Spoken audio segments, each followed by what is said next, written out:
Vamos ahora entonces a abrir las preguntas. ¿Alguna pregunta?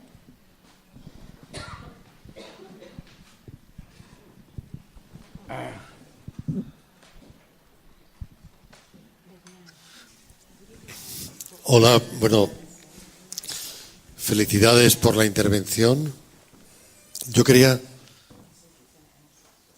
ver.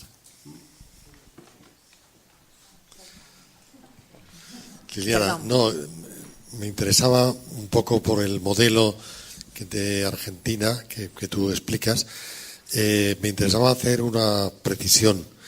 Y es que hay una obra de teatro que se llama De Pirandello, 6 personajes en busca de un autor, y aquí estamos 100 profesionales o 50 en busca de una metodología. Entonces yo creo que tenemos que también precisar, ¿no? Tenemos que precisar. Cuando se habla de Canadá, pues no es lo mismo Montreal que Alberta, que Toronto. Bueno, yo en el congreso que estuve había norteamericanos, había australianos, y había muchos modelos diferentes. Creo que una de las ventajas que ahora mismo tenemos es que se pueden adaptar las metodologías al lugar en concreto. Y en Argentina, pues tú hablas de modelo argentino, pero, por ejemplo, pues en Salta no se conoce para nada esto, ¿no? Y en España, pues no podemos hablar de modelos. Se puede decir que en Valencia se han hecho unas cosas, que en Cataluña se han hecho otras, pero a lo mejor lo que se ha hecho en la Audiencia Provincial de Barcelona es diferente a lo que se ha hecho en los juzgados de familia de Barcelona. Y sobre todo, bueno, porque para una de las finalidades que estamos aquí es para ver, para sopesar qué ventajas, qué inconvenientes se tiene en cada una de esas intervenciones. En cuanto a la necesidad de que sea el juez el que lo ordene, hay dos cosas clarísimas. En primer lugar, yo creo que como juez, aun cuando lo diga la ley, difícilmente esa orden va a ser efectiva, porque hay órdenes. Tú puedes ordenar a una persona que está en huelga de hambre que coma. Si no quiere comer, pues no va a comer, ¿no? Y bueno, pues y si tú quieres a una madre que bueno, que ha sido víctima de maltrato y que no quiere de ninguna manera facilitar la relación, por mucho que un juez se lo ordene, no va a colaborar. Otra cosa es que se le amenace diciendo te voy a quitar a los hijos. Pero bueno, eso es... ¿Y a quién se los vas a dar? ¿Se los vas a dar al supuesto maltratador? Es decir, que esa obligatoriedad es muy relativa, ¿no? Melina lo decía esta mañana, un poco el modelo de obligatoriedad. Yo creo que no deberíamos utilizar la palabra obligatoriedad, es una recomendación reforzada en el sentido de, oiga, si dice el juez que vaya, ves, porque si no te pueden pasar cosas, pero en definitiva si la persona no quiere, eso yo creo que es un punto. Y otra cuestión es, a mí me parece muy interesante, y he visto aquí en España, he visto ya algunos coordinadores de parentalidad que han sido escogidos por convenio regulador, por pacto entre las partes, sin ir al juzgado. Hay ahora mismo una corriente importante que se va abriendo paso, que es la abogacía colaborativa. La abogacía colaborativa, donde los abogados se comprometen a no ir al juzgado. Y bueno, a mí no hace mucho me pasaron un convenio regulador, concretamente era de una familia de Castellón, se había hecho en Castellón, donde había un caso muy prototípico. Era una pareja que se habían separado, el padre se había ido por razones de trabajo a Alemania, con el tiempo se había roto la relación, y después de muchos años, después de bastantes años al volver, pues los abogados de las partes tenían claro que sería bueno una coordinación de parentalidad, y las dos partes la aceptaron sin necesidad de que el juez lo ordenara, ¿no? Entonces yo creo que tampoco hay que cerrar. Puede haber modelos, porque hay un modelo de derivación judicial, hay otros modelos donde se necesita la conformidad de las partes y habrá que seguir un proceso para que las partes lo entiendan y lo acepten. Cuando el juez lo ordena es porque las partes ya lo han acordado con él. Esto es fundamental. Cuando un juez ordena y dice, ordeno revinculación de su hijo con el padre, hace 7 años que no se ven, los abogados de ambas partes y ambas partes han aceptado por la fuerza o como sea, no sé, porque a mí me llega la orden, y ambos saben y no hay ninguna duda que van a dejar de venir. Esto es importante. Sin esta resolución del juez, nosotros hacemos algo que es distinto. El juez en otros casos sugiere, cuando recomienda, cuando indica que sería bueno hacer, ahí no vamos a hacer coordinación de la coparentalidad. Hacemos lo que llamamos mediación terapéutica, que es una mediación con muchos elementos de la narrativa, de trabajos terapéuticos con familias conflictivas, pero que eso no es lo obligado por el juez. Nosotros tenemos muy clarito que cuando es obligado por el juez es coordinación parental. Y cuando viene alguien que viene con un caso de una situación grave, que los abogados nos llaman, nos pasan el nombre para que nosotros trabajemos y sabemos que es un caso con una conflictividad muy grande y no viene la orden del juez, le sugerimos a los abogados que pidan judicialmente, que lo acuerden judicialmente y que recién empezaremos a trabajar con la orden judicial. Porque cuando yo les preguntaba qué cosas habíamos hecho y que nos dimos cuenta que no funcionaban, antes sí los tomábamos. Cuando nosotros tomábamos casos que venían porque los abogados se habían puesto de acuerdo, entre comillas, porque en casos graves saben cómo es los acuerdos, ¿no? Duran un segundo y nos llamaban, era porque el que tenía mayor poder de los abogados lograba que vinieran, pero nos duraban 2 sesiones, no venían más. Y la verdad que no servía para nada. En cambio, cuando viene con una orden judicial, cuando sabemos que hay situaciones de maltrato infantil, claramente que es decir, un chico que no ve a un padre porque está alienado, y hablamos de alienación familiar, son casos para nosotros gravísimos. Coincidimos las estadísticas y lo que tú habías dicho, ¿no es cierto?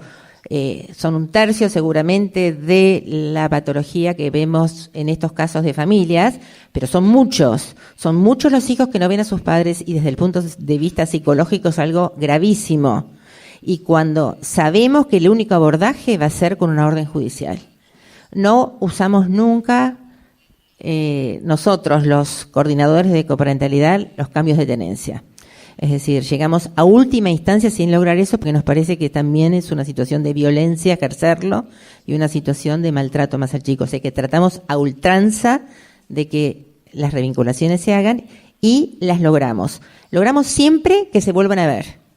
No tenemos ningún caso que no hayan vuelto a ver. Lo que no logramos es que puedan sostener verse, pero sabemos que eso es bastante. Un chico que hace 7 años que no ve a su padre, que lo vea siempre en espacios protegidos, siempre en las entrevistas con nosotros, 1, 2 o 3 veces, eso para nosotros es algo fundamental. La imagen fantasmagórica del padre que no está, que no se sabe qué pasa, que siente que lo abandonó, que siente que hizo un montón de cosas, que tiene alienado el cerebro con todo lo que le dicen, es totalmente distinta de encontrarse con un papá en un espacio protegido, coordinado totalmente por nosotros y donde trabajamos ese granito de arena. Hacemos algunas cosas como para dejar abiertas ciertas puertas, pero que es muy distinto. Si no tenemos la orden judicial, no lo logramos. No sé si queda claro esto. ¿Sabés qué? Les voy a decir algo, no tenemos ley en la Argentina, ¿sabés, no? ¿Te acordás cuando nos reunimos con el juez en Buenos Aires? Yo trabajo en un juzgado que es un juzgado modelo y que el juez es una maravilla.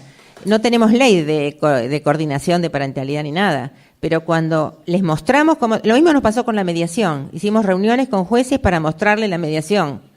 Ni la conocían, ni tenían idea. Empezaron a probar y mandarnos casos graves. Cuando ven que empiezan a funcionar, cuando ven que esto camina, enseguida se sienten aliviados y armamos un equipo con ellos. Es verdad que nos reciben fácilmente. Nosotros pedimos, queremos tener una reunión por un caso que tenemos, nos reciben, podemos hablar. Esto es importante, ¿no? Creo que marca que armamos, ya les digo, como para el juez es un alivio también encontrar una solución, y para nosotros es fundamental tener el apoyo del juez.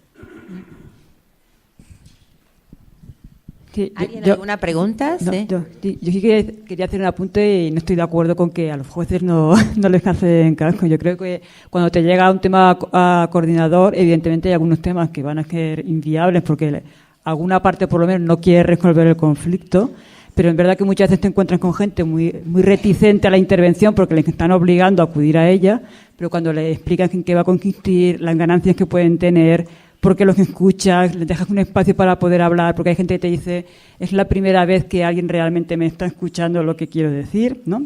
A nivel emocional.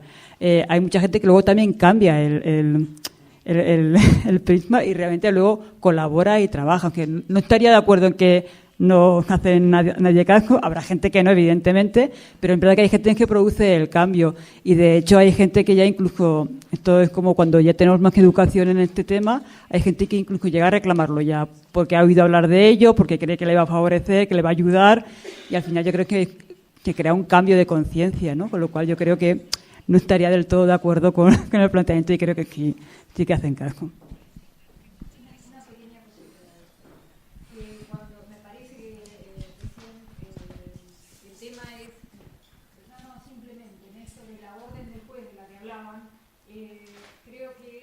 Orden de la que hablabas es una orden que antes fue consensuada, es decir, en esto que, o sea, si hubo acuerdo, el juez lo que hace es darle fuerza de ley al acuerdo.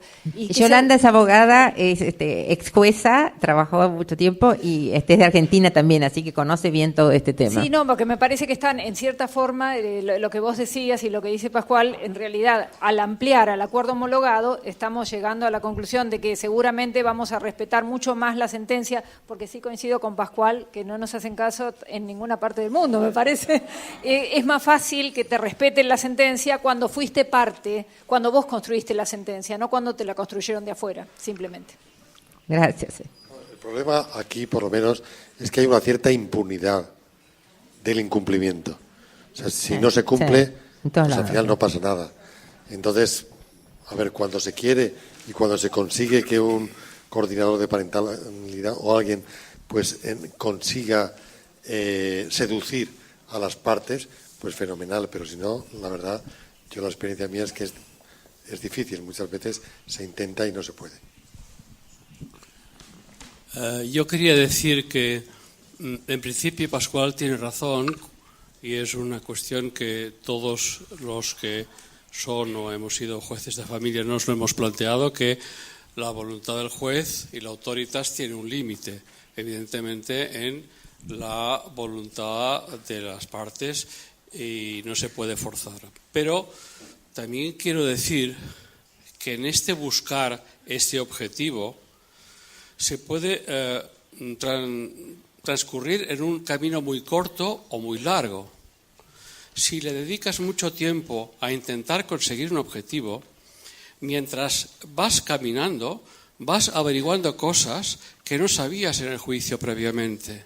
Y entonces vas teniendo detalles aparentemente secundarios que por una parte te explican por qué existe aquella negativa y por otra parte te van ilustrando qué otras opciones puedes coger para orillar y conseguir indirectamente aquel objetivo. Si una madre no quiere ceder a su hijo para que lo vea el padre, aparentemente es verdad que, salvo un gran cambio en la estructura, como es un cambio de custodia, no se podría conseguir nada.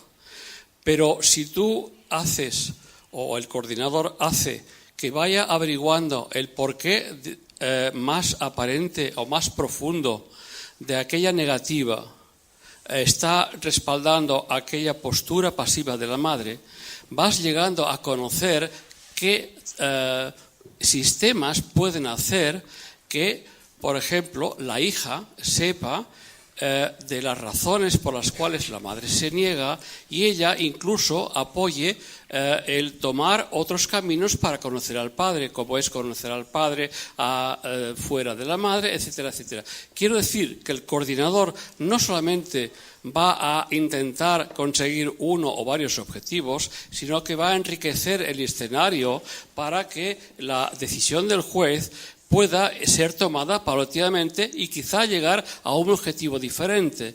Por tanto, la voluntad de las partes es una cosa que no nos tenemos que plantear de entrada, sino conseguir ver mientras tanto. Y en cuanto a lo que decía de la coordinación voluntaria, es evidente que como la coordinación, y ya he dicho esta mañana, es un sistema para intentar transmitir lo que el juez quería al principio en un análisis más rápido en su sentencia, conseguir que se puede hacer mediante una coordinación, mediante una mediación o mediante lo que sea para acercar la voluntad de las partes, lo podemos llamar así, lo podemos llamar cualquier cosa mientras que se logre el objetivo. Por tanto, yo en principio no diría que es lo mismo la coordinación voluntaria antes de la sentencia, le podríamos llamar Y y le podríamos llamar X a la coordinación mandada por el juez, pero no son dos instituciones iguales.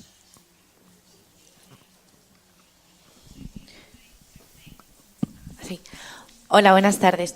Tengo una pregunta porque antes hemos hablado de que esta figura estaba pensada para las ejecuciones y yo creo que uno de los mayores problemas en juzgados es que tenemos que presentar muchas veces los llamados expedientes de jurisdicción voluntaria por traslados sin permiso de uno de los progenitores, con escolarizaciones en otros centros escolares sin consentimiento. Esto al menos en Madrid se da. Entonces, ¿cabría la posibilidad de utilizar esta figura, ya no digo antes o incluso después, cuando se tramita, se judicializa de nuevo una cuestión familiar con este expediente de jurisdicción voluntaria, quizás después obligar o introducir alguna cláusula para que las partes, si vuelve a haber alguna discrepancia, tengan la obligación de someterse a esta figura? O antes, no lo sé si cabría esa posibilidad.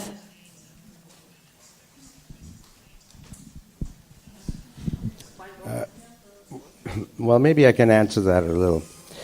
You have a lot of situations like this where parents cannot make decisions. It's very hard to know ahead of time. Sometimes you do. But in the course of your work, many situations arise where the parents just can't do anything. It could be around the school. It could be on, an extra night that's in dispute. It could be, many things. Okay? I think that when the parent coordinator can make recommendations or even arbitrate when that's possible, although arbitration is a little tricky and it's a delicate issue, but recommendations, when a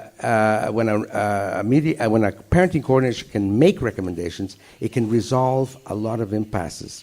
It can facilitate the work. I gave last night, I think, or the other night, an example of a Wednesday night that was making it impossible. One parent wanted a Wednesday night, the other parent didn't, and we couldn't move forward. The judge asked me and told the parents that I could make a recommendation and they would have to follow.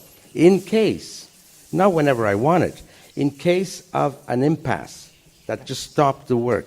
So I did make that recommendation, and we moved on with the work, and the parents accepted it. Now, the mandate for me to make a recommendation that parents have to follow must come from a judge. You cannot decide as a parenting coordinator, okay, I'm going to make a recommendation now because I'm tired, and I want to go on, and this is crazy, and so on. You cannot do that. You lose your credibility. You get into a lot of legal problems. So recommendations and even arbitration is a good thing, especially recommendations, okay? But it has to be court-ordered.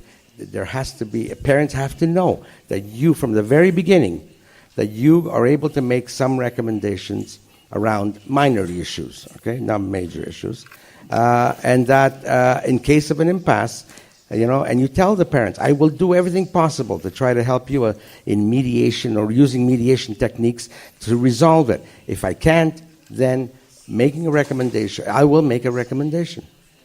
And when it's clear, parents usually abide by it, okay, unless it's a very extreme situation. Especially if it's time is of the essence. If there's, like I use the example, Thanksgiving, well, in the United States we have Thanksgiving, of course.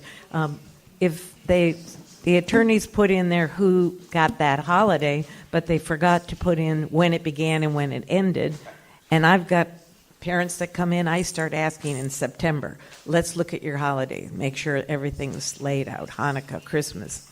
If there's something missing, neither one is wrong and neither one is right, but they both say, well, my attorney said it should be this. And I said, it's not there. If it's not there, we don't have the judge to ask. It doesn't say. So you two need to solve it.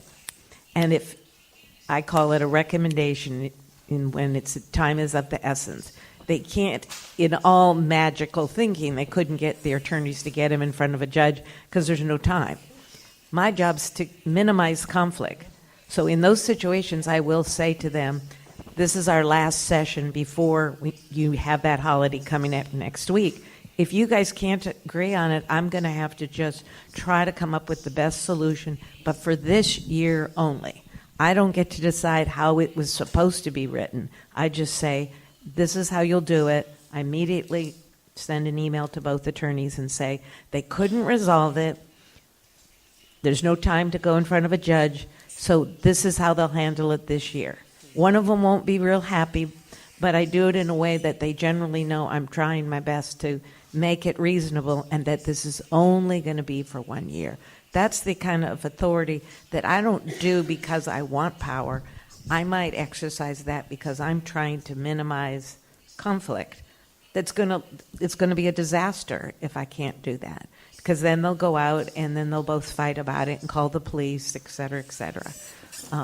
The last thing I wanted to say is, in an alienation case, you can learn what's behind it, but there are disturbed people. A large percent of alienating parents have a borderline personality disorder, and there's no understanding. If you can understand their brain, that's scary, because most people cannot.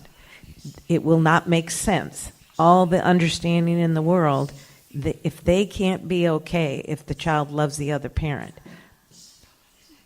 that's an impossible impasse, which that's a whole training of itself. What can the courts do? What are options for serious alienation? But a mother who might not want the children to be around the father, and they have some reasons, but they're not emotionally disturbed, they don't have a personality disorder, then yes, you might be able to get some understanding to move them. But the bulk of these parents are either very vindictive, but even more so, they tend to have a borderline personality. Those of you that know what that is knows, if you're not for me, you're against me. So they cannot have love for two parents. That's tantamount to total betrayal.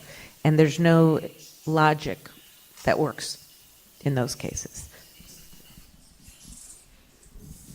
¿Había una pregunta? Sí, aquí. 3 cuestiones, por favor. En primer lugar, decir que la primera cuestión es que me voy mucho más satisfecho después de oírles, porque comparto muchas de las dudas con las que he venido y me voy con más dudas todavía más, ¿vale? Veo que las cosas no están tan claras fuera de lo que es mi pequeño entorno como yo creía, con lo cual comparto muchas de las frustraciones. La segunda pregunta, aprovecho a la parte anglosajona o francófona, o del norte de América, perdón, por los de Canadá, ¿vale? Y los de Estados Unidos. Los dos.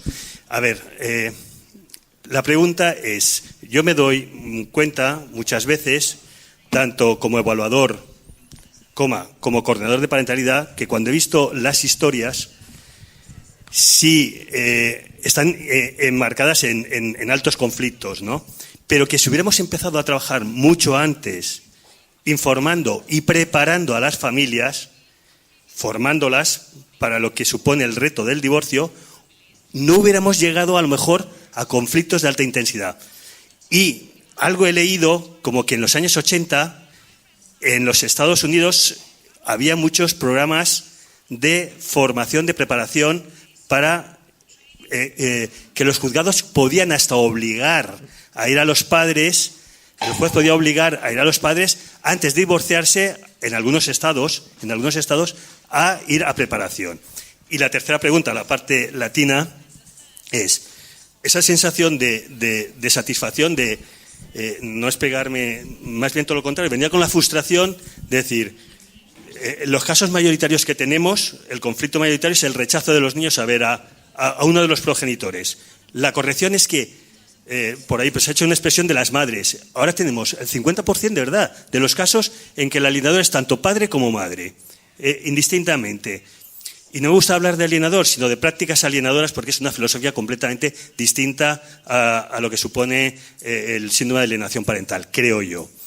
Pero me voy satisfecho porque hemos conseguido que en el 99% de los casos las visitas, el régimen de visitas que no se cumplía, la orden judicial, se cumpla. En mayor o buena medida, pero se cumple. Hay contactos. Pero estaba muy frustrado personalmente, porque no había aceptación y seguía habiendo rechazo, aunque seguían habiendo visitas. Formalmente se había conseguido que hubieran, pero no sabía. Hay momentos incluso que me planteo si es peor el remedio que la enfermedad. Lo digo con toda la sinceridad del mundo. Gracias y por aguantarme sobre todo. I want to just speak to the prevention. It's actually all the states now, not some. All of the states in the U.S. require a 3 to 4 hour divorce seminar. If you have a child 18 or under, you must attend a divorce seminar. They don't have to participate. They can sit in the back and check emails, unfortunately. Some of the programs now are requiring more actual participation, but it's been mostly a lecture about do's and don'ts. But they really don't do enough to actually give people ideas about the degree of struggle that there's going to be. And so a parent files for a divorce. Before they can go for their final hearing, they have to get this certificate that shows they've attended. It'd be nice if before they even filed, they actually could learn something about the different degrees of conflict and what life might be like. Especially when there's been domestic violence, some of the parents say, I had no idea I was able to shield my child better when I was in the home. I could maneuver. Now I have the child go and spend time, and they're more frightened. So sometimes that's a good example of the solution might create a different problem. So I'll let you speak to that. I also do these parenting programs or seminars when parents want to go before a judge. They have to come to see us for 3 hours, the same thing. Now, in that, sometimes we reach one or two that might try mediation, might try something else. But I'm a little bit more, I love prevention. I think prevention is wonderful. But I'm a little pessimistic in terms of high conflict families. We're talking about 10 to 15%. I don't know how much prevention you can do with these families. We have to be realistic. These families function on a different level, in a different way. There's mental health issues and so on. And you hear of adolescents who are aggressive and conduct disorders and so on. Well, these adolescents are going to grow up to be high conflict spouses. There's very little. I worked in the school systems for many years and tried different programs. There are certain people you are not going to reach from a preventive direction. I wish we could do more. And maybe we could be more creative, I don't know. But right now I think that it's quite difficult. I think Phil Stahl said that about 80% of parent coordination cases have a personality disorder. So that means you're dealing with maybe a narcissist, maybe with the borderline. These are next to impossible to prevent some of the conflict. And my daughter asked me once, she said, Mom, I thought you tried to keep people from going to court, that was a good sign, but but she'd say, "You're getting dressed up. I know you're going to court. How many of these are successful?" And it caught me off guard. She's now like 44. This is when she was little. And I said, maybe 20. And she looked at me, and then, of course, I was embarrassed. She said, "That's terrible." I said, 20% of those kids I can feel good about. But I have to be prepared to bang my head against a brick wall 90% of the time to get the 20%. And those tend to be immature adults. They're only impaired because they're immature. I love to get immature parents that are a real pain in the behind, because I know that the interventions are going to be able, if I do a good job, to have a positive outcome. The personality disorder, you end up minimizing the damage or providing testimony to the court, because sometimes they get it wrong. You know, they do the best they can to try to figure out what's going on. So sometimes the success is testimony that provides the judge, like, I'm a fly on the wall. I get to tell him what's really happening. The key word here is manage. Okay, I can't stress it enough. We can't prevent, we can manage. We can't prevent domestic violence. We can't prevent a lot of these high conflict situations, but we could manage them. Okay, resolving conflict, forget it. We manage conflict. We have a lot of tools. We have a lot of conflict, a lot of techniques. Okay, but if we think in terms of resolving and preventing, it's nice, but it's not realistic. It's not the reality, and it's very dysfunctional for us as professionals, because we'll burn out and bang our head against a brick wall.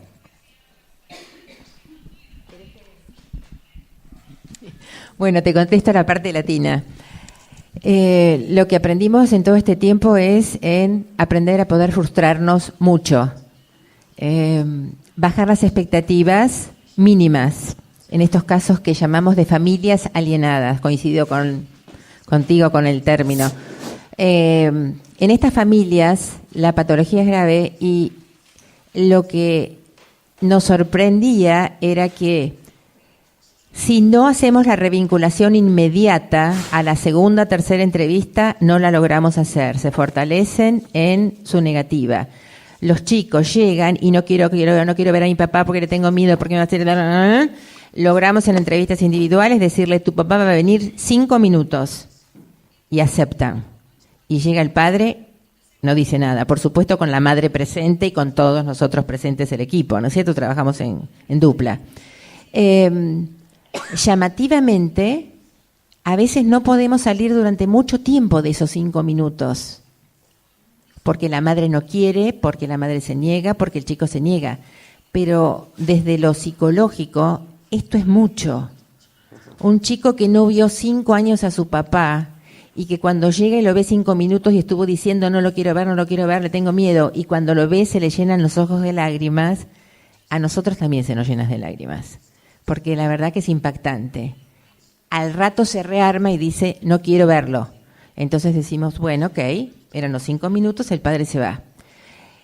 Cuando las situaciones se ponen muy, muy, muy difíciles, estamos haciendo algo que es decir que suspendemos las entrevistas. Cuando ambas partes quieren suspender, el chico se pone totalmente que no quiere venir más a los 5 minutos, la madre igual y el padre igual. Estamos hablando que en el caso hipotético de que sea el padre el que no ve a su hijo, el padre nos estamos dando cuenta que es el que quiere, y cuando por ahí nosotros le nombramos, y por ahí el juez le podría dar la tenencia a usted, sabemos que no lo va a hacer nunca, pero se lo decimos en privado, el padre dijo, no, yo no, una cosa es verlo, pero entonces nos damos cuenta donde esa situación es difícil, y cuando entonces trabajamos es, bueno, vamos a suspender por ahora las entrevistas, esto lo tenemos consensuado previamente con el juez, ¿sí? Porque no nos olvidemos que tenemos una orden de revinculación, suspenderla sería contrariar a una orden, lo consensuamos con el juez, y el juez está de acuerdo, decimos, suspendemos por ahora, nos decimos adiós por el momento. El impacto de esto, se los recomiendo hacerlo, es increíble. Ambas partes se quedan como, ¿por qué? Y porque no quieren más. Y entonces decimos, suspendemos por 6 meses. Pero en el intervalo, vos, al chico, que querés no ver más a tu papá y no querés que tu papá se acerque y te hable, solamente te vamos a pedir si por no venir acá vas a poder leer los mails que tu papá te va a mandar alguno de vez en cuando. Y los mails estamos nosotras en el mail, o sea que sabemos qué es lo que dice el padre. Con lo cual, lo que trabajamos es que el vínculo se mantenga. Y el vínculo se puede mantener estando con un mail y sabiendo que a los 6 meses se va a volver a ver. Porque nunca tuvimos un chico que dijera, yo quiero ver a mi papá, de los alienados. No existe eso. ¿Está bien eso?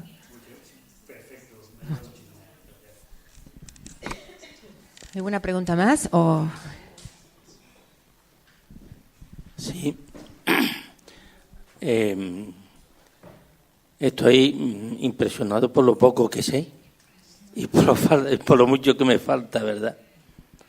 Yo tengo una formación más escolástica y estoy observando que... ¿Se oye bien, María? Muchas gracias. Que digo muchas, sí. Y estoy observando que aquí se ha hecho un modelo interesante de constructivista, de construir entre todos el pensamiento. Lo que pasa es que puede que sean atrozos. Entonces yo me veo con la preocupación de que necesito saber más del contenido, más del proceso, más de la función y requisito del coordinador parental, más sobre técnicas, aunque tenga técnicas aprendidas en mediación y otros, más sobre condiciones para ser candidato de la ayuda del coordinador parental, lo que la señora acaba de plantear, los perfiles de la personalidad de estas personas que desde fuera decimos que necesita un coordinador parental. ¿Sí? Y más de normativa, porque la normativa es bastante diferente, lógicamente debe ser diferente, pero yo creo que puede haber confluencias. Y por último, tengo aquí 2 sentencias que nos llegó a nuestro centro de orientación familiar y que posiblemente esto no hemos sabido interpretarla bien o los jueces muy celosos, lo cual hemos aplaudido allá por la sensibilidad que muestra detrás de todo esto, y que puede que haya pues un deslizamiento de qué es la figura del coordinador parental. Si me permite, son breves renglones. Ambos progenitores, junto con el menor, se someterán a terapia psicológica orientada para ayudar al menor a aceptar la situación actual con el beneficio de trabajar la posible relación paterno-filial a través del Centro de Orientación Familiar, en adelante COF, así como la finalidad de adecuar durante el transcurso de la terapia un régimen de visita en la forma que se aconseje por los técnicos del COF, comenzando por un régimen libre y flexible entre padre e hijo y siempre tendente a conseguir el pleno restablecimiento de las relaciones entre el menor y su progenitor o no custodio hasta mejorar la relación paterno-filial. Debe de remitir un informe, etcétera, etcétera. Debe de remitir un informe a juzgado cada 2 meses, etcétera. Y la segunda más cortita, se mantiene la guardia y custodia de la hija menor, progenitora materna, siendo compartida la patria potestad entre ambos progenitores. El régimen de visita de la hija menor será libre y flexible entre padre e hija, dada la edad de la menor, que cuenta con 14 años. No obstante, ambos progenitores, junto con la menor, se someterán a una terapia psicológica en el Centro de Orientación Familiar, orientada a trabajar y obtener el pleno restablecimiento de las relaciones paterno-filiales, dada la falta de contacto entre padre e hija, hasta alcanzar un régimen de visita normalizado. Las partes deberán cumplir las pautas y normas del COF. Deberán cumplir las pautas y normas del COF, que informará a este juzgado de cualquier incidencia de relevancia que se produzca. Los gastos del COF serán por cuenta de ambos progenitores. Entonces, yo escuchando todo lo que aquí se ha dicho, me he planteado, pues me he hecho muchas preguntas, ¿verdad?, que no soy ni capaz de decirle en altavoz, no es porque no se pueda decir, sino porque son tantas que esto sí incluiría toda la comunicación y el diálogo, no procede por mi parte. Pero sí quería ponerlo aquí en un foro tan interesante y de tantas personas con tanta experiencia. Yo estoy impresionado de la cantidad de coordinadores parentales, pero también quería escuchar si algo de esto nos puede iluminar los señores procedentes de Quebec, Estados Unidos, o Teban Bosch, y a la vez pues aprovecho el momento para pedirle excusa o perdón a don Pascual Ortuño, porque hace ya de estos 4 años que comenzamos a hablar de esta figura en Las Palmas de Gran Canaria, pero como yo no pertenezco a su jurisdicción, yo entiendo que el perdón está dado. Muchas gracias. Bueno, muchas gracias por la atención.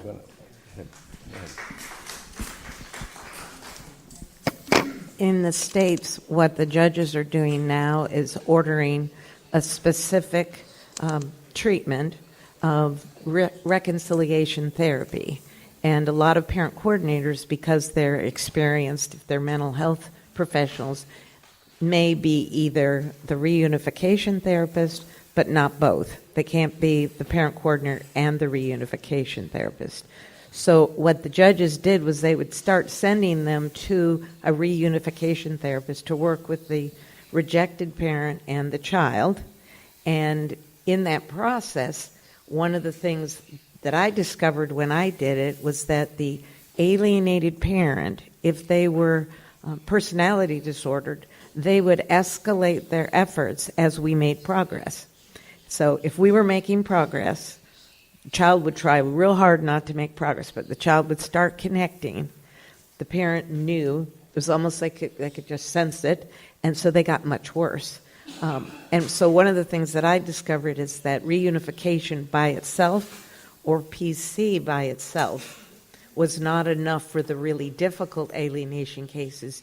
You needed the reunification therapist to work with that one parent, not both, the targeted parent and child, and the parent coordinator to keep their thumb on the process, to monitor it, and keep the alienated parent from calling too often, interrupting. They do all kinds of things to destroy the progress.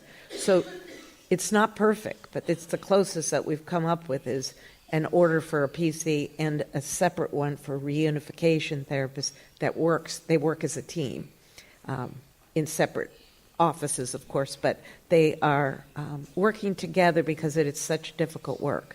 And even then, if that parent is severely personality disordered, sometimes the only thing that works is fear in terms of what the judge can do. Money won't scare them.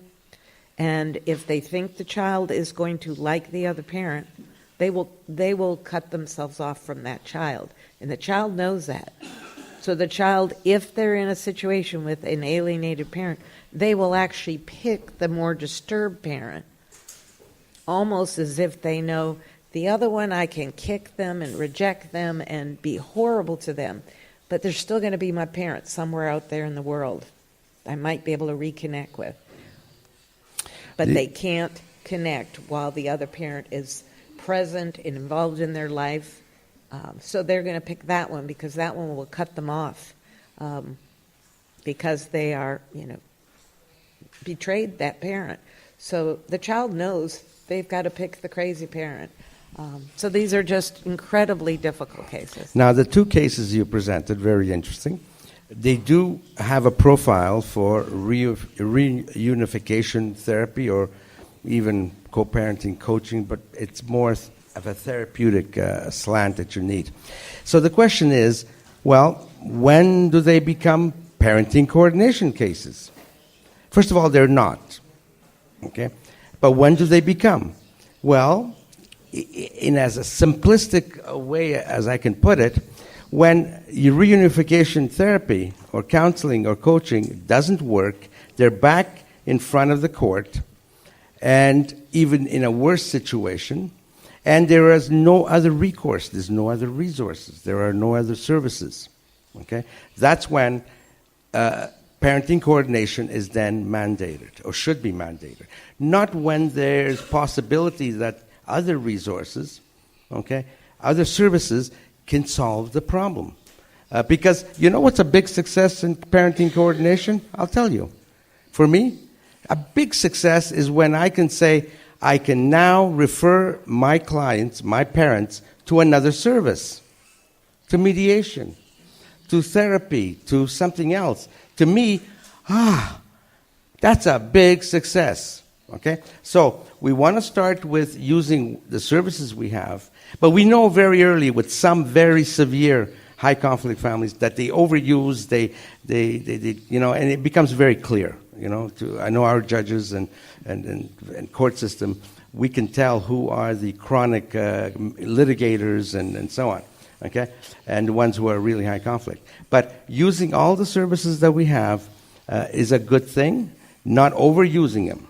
Using them, and then for those cases where nothing else works, that we can't do anything for them, parenting coordination. I was saying I'm a little skeptic about prevention, you know, with these people, but I am not skeptic about what we can do as parenting coordination coordinators. First of all, it's the only service that's left, and if somebody has another service, please tell me, and I don't know, do something else. But that's the only service for these children, okay, and for these parents. And I think Susan agrees with that as well. You know, so we need not to exclude too many people. There are some people we cannot help, and Susan mentioned very serious psychiatric disorders where there's no therapy, no medication, there's no treatment. Domestic violence that's ongoing, we call that in cursive, keeps going, and you can't protect either parent or the children, can't do it. Okay, you can't have this kind of service. You need something else.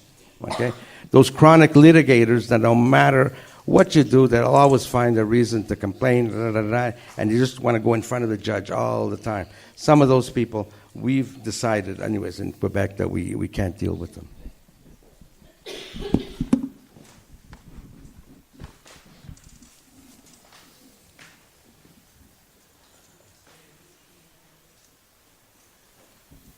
I wouldn't want you to leave here thinking that this is so hard, so crazy, so impossible that let somebody else do it. Please.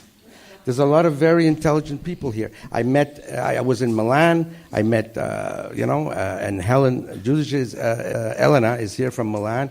You know, I met a lot of wonderful, intelligent people there. Madrid here. We need good, dedicated, and well-trained parenting coordinators. Okay, not everybody can do it, I was saying last night. And some people should not do it. But some of you will probably be good parenting coordinators. I hope you don't get discouraged. That's a good point. Good point.